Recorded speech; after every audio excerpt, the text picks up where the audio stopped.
for those of y'all that know my background, I grew up not in the shadow of the Coliseum, but, an hour and a half or so drive from USC. Like, I have very vivid memories as a middle schooler, high schooler going to USC games.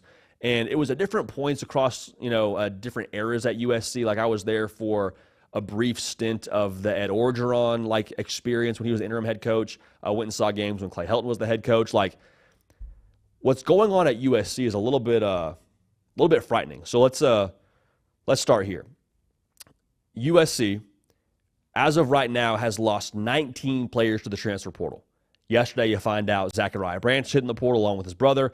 Deuce Robinson, former 5-star wide receiver, tight end, however you want to label him, he's hit the portal. There is zero way to sugarcoat that. Those are bad losses. Okay, you never want to lose a 5-star caliber player. And I understand we're going to break out the copium and try to find a way to, put lipstick on a pig and say, well, but he wasn't really that much of it wasn't that much of a piece of our offense. Well, we're better with. No, you're not better without any of those guys. Just full stop. You're not better without those guys at receiver. I don't think it's a thing where there is one answer as to why all these players are leaving USC. I don't think it's nothing, just so we're on the same page, that you're losing those players at wide receiver. I don't think that all of them are NIL related either. I think there's probably multiple variables that you would point to. But here's where I land on this whole situation with USC. It screams to me at some level that there is things not working properly. If you want to label that dysfunction, be my guest.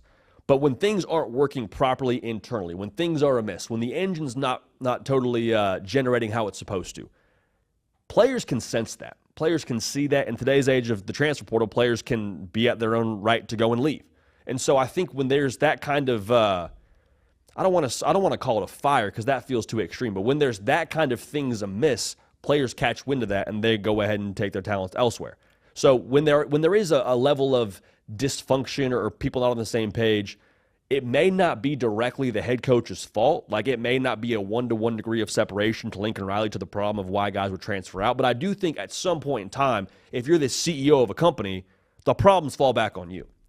Like, if you're the CEO and there's a problem in accounting, you may not have any accounting experience. But guess what? You're still in charge of accounting. Like, that was our thing with Lincoln Riley. We talked about what USC wasn't doing on the defensive side of the football a year ago. Lincoln Riley's an offensive guy. He deals in the offensive side of the football. But guess what? You wear the head coach name tag. You're responsible for how your defense plays on Saturdays.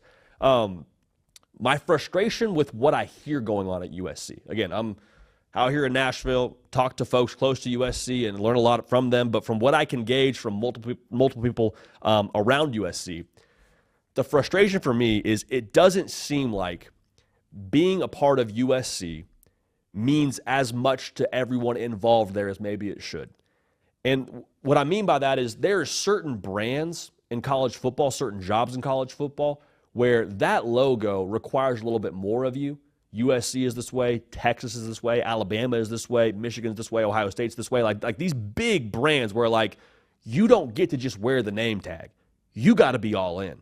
Like being a USC Trojan has to be something you take pride in the minute your feet hit the floor in the morning. Like, it is a part of you. It is who you are. Because if you're not going to be all the way bought in, guess what? You're not going to have the success you want to have. And with, I think, the optics around like how full the Coliseum is or isn't any given Saturday, I think that's kind of maybe blown out of proportion. There is still, I think, a very large core of fans around USC that have a very high standard in place.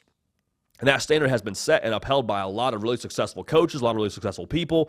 And you see the track record and why people have success there.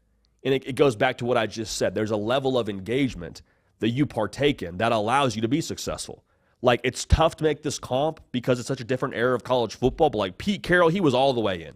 He wrapped his arms around Los Angeles. He wrapped his arms around being in Southern California. He was all the way into what USC was and who USC is. Same deal. Ed Orgeron, for a very, very brief period of time, did that at a high level. I think he should have been named the head coach. That's neither here nor there.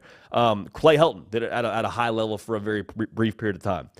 But the reason why it's so frustrating, if you're watching the pieces not totally fit properly for USC right now, is like there's no structural reason why USC can't be a powerhouse on the West Coast. Like, there's not. And if you don't believe me, look at what Oregon's doing. You push back and say, JD, but Oregon's got that Nike money. Oregon's got the NIL checks they're writing with ease. Maybe so. You don't think there's money in LA? You don't think there's people with deep pockets? They got a boat out there in the bay in Laguna Beach or somewhere, Manhattan Beach, wherever. Pick a spot. Like, you don't think there's people with money there that care about USC football if they were to be activated the proper way? I don't think so. Also, talk about the fertile recruiting ground. Like Eugene, Oregon, call a spade here. There's not exactly 5 stars just running rampant around there. There are in the Southern California area. Like the Trinity League in the state of California is, I would argue, the greatest league in high school football when it comes to talent. If you just put a fence around Southern California, forget the state for a second, just a fence around Southern California, kept all that top talent home, how good would you be? Take it a step further. Quarterback position alone. Dudes out of Southern California, the state of California in general. C.J. Stroud, Jaden Daniels, Bryce Young, one-time USC commit. Like there is real deal reason for you to have top talent every single year in USC. I mean, top 15 recruiting class, not bad. It's far below, I think, what you can accomplish there, just so we're on the same page. So that's, I think, where I just wanted to arrive at. There's no structural reason why USC can't be activated and be a powerhouse on the West Coast like tomorrow. That's the other part of this. As frustrating as all this is, as weird as this looks optically to lose 5-star receivers and to have things not feel right and to be like, wow, what's going on? There seems to be a disconnect. As much as it feels like the sky is falling, here are the facts. We are sitting here today in December talking about what USC could be if they got the offense right. How wild is that? Because the last couple of years, what has it been? Man, can USC play any defense? Y'all, they got, I think, one of the best defensive staffs in the whole darn country. Between Danton Lynn, Eric Henderson, like they got some dudes now, all right? They're going to play good defense. They played good defense last year if we want to go ahead and use the filter of the previous 2 seasons. Like, last year was freaking phenomenal. If I told you before the year started, hey, you're going to hold teams to less than 28 points a game, will you take that as a USC fan? Absolutely no questions asked. That's where you're living right now. USC's problem has been finishing games. Well, they've had a lead in every fourth quarter they played in besides Notre Dame. Notre Dame's a college football playoff team. Even that game was winnable at different points, or at least in position to make it more competitive than the final score ended up being. USC's not that far off. They're not. So all this frustration with the portal and the guys you're losing and the things you're hearing that I'm hearing about how USC is running internally and the things that maybe you would like to have at a different place, USC, at the end of the day, still has a really big engine, man. Really big engine. The thing about big engines, when they're not working properly, they don't work.